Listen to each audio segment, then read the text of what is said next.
Hi friends, welcome to mysterious world. Friends, Hindu ధర్మాల్లో ఎక్కువగా పూజించబడే దేవత దుర్గామాత. దుర్గాదేవిని మరెన్నో పేర్లతో కూడా పిలుస్తారు. మరంతే కాకుండా నవరాత్రుల ఉత్సవాల్లో 9 రోజుల పాటు పూజలు నిర్వహిస్తారు. ఈ 9 రోజుల పాటు దుర్గామాత యొక్క 9 విభిన్న అవతారాలకు పూజలు, అర్చనలు జరిపిస్తారు. ఫ్రెండ్స్, మీరు ఎప్పుడైనా ఆలోచించారా అసలు దుర్గామాత ఎలా ప్రకటీకృతమైంది? ఈ 9 రూపాలకు ఏ దేవతల వల్ల అస్త్రాలు లభించాయి అనే విషయాల గురించి ఈ వీడియోలో తెలుసుకుందాం. ఫ్రెండ్స్, చెప్పాలంటే దేవి పార్వతీమాత అసురులను వధించేందుకు ఎన్నో అవతారాలు ఎత్తింది. దుర్గా సప్తశతిలో దేవి అవతారాల గురించి స్పష్టంగా లిఖించబడింది. దీని అనుసారంగా ఒకసారి మాయాససుర అనే అసురుల దేవత తన బల పరాక్రమంతో దేవతలను బంధించి స్వర్గాన్ని ఆక్రమించుకున్నప్పుడు దేవతల గణం మహాశివుడు మరియు మహావిష్ణువు దగ్గరికి సహాయం కోసం వెళ్లారు. తర్వాత శివుడు మరియు విష్ణువు ఇద్దరు పూర్తి విషయం తెలుసుకున్న తర్వాత బాగా క్రోధితులయ్యారు. పరమశివుడు, మహావిష్ణువు మరియు ఇతర దేవతల ముఖం నుండి ఒక తేజోవంతమైన శక్తి వెలువడింది. ఆ శక్తి నుండి ఒక నారీ స్వరూపం ప్రకటీకృతమై భగవాన్ శివుడి యొక్క తేజం నుండి దేవి యొక్క ముఖం, యముడి తేజం నుండి జుట్టు, విష్ణువు తేజం నుండి భుజాలు, చంద్రుడి తేజం నుండి శరీరం, సూర్యుడి తేజం నుండి కాళ్ళ వేళ్లు, కుబేరుడి తేజం నుండి ముక్కు, ప్రజాతి తేజం నుండి నోటిపళ్ళు, అగ్నిదేవుడి తేజం నుండి 3 నేత్రాలు, సంధ్యదేవుడి తేజం నుండి కనురెప్పలు మరియు వాయుదేవుడి తేజం నుండి చెవులు సమర్పించబడ్డాయి. దీని తర్వాత దేవికి అస్త్రశస్త్రాలు లభించాయి. ఇంతేకాకుండా దుర్గా సప్తశతిలో దేవి దుర్గామాతకు దేవతలు తమ అస్త్రశస్త్రాలు అందించినట్టుగా చెప్పబడింది.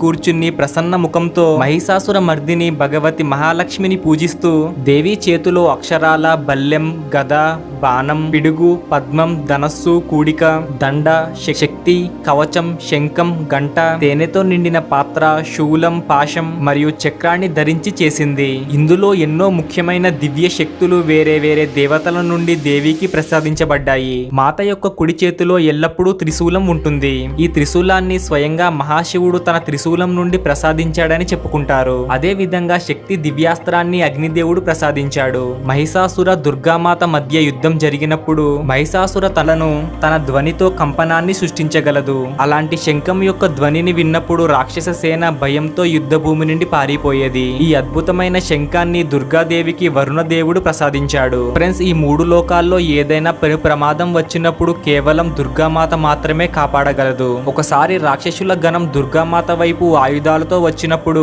దుర్గామాత బాణాల వర్షంతో అసుర సైన్యం మొత్తాన్ని సంహరించింది. దుర్గామాతకు ధనస్సు మరియు బాణాలను స్వయంగా పవనదేవుడు ప్రసాదించాడు. ఇంతేకాకుండా ఎంతో మంది అసురులను గంటల ప్రతిధ్వనిని ప్రయోగించి వధించింది. ఈ గంటలను ఇంద్రదేవుడు ఐరావతం యొక్క మెడ నుండి తీసి ఇచ్చాడు. ఇంద్రదేవుడు తన మరో ఆయుధమైనటువంటి పిడుగును కూడా ప్రసాదించాడు. ఇంతేకాకుండా చండాముడ్లను నాశనం చేయడానికి దుర్గామాత మహాకాళి రూపాన్ని ధారణ చేసింది. ఈ రూపంలో నలుపు రంగులో ఎంతో క్రోధంతో తన నాలుకను బయటకు తీసి ఉంటుంది. ఈ స్వరూపంలో పాశాన్ని ప్రయోగించింది. దాంతో అసురులను అంతం చేయగలిగింది. దీంతో పాటు ఖడ్గం మరియు కవచాన్ని కాలదేవుడు ప్రసాదించాడు. దుర్గామాత ఖడ్గంతో ఎంతో మంది అసురులను నరికి వధించింది మరియు తన రక్షణ కోసం కవచాన్ని ఉపయోగించేది. అంతేకాకుండా యముడు కాలదండాన్ని అంటే యమపాశాన్ని దుర్గామాతకు ప్రసాదించాడు. ఈ యమపాశంతో దుర్గామాత యుద్ధ భూమిలో లెక్కలేని విధంగా అసురులను అంతం చేసింది. ఇంతేకాకుండా దుర్గామాతకు ప్రజాపతి దక్షిణికుడు స్ఫటికమాల,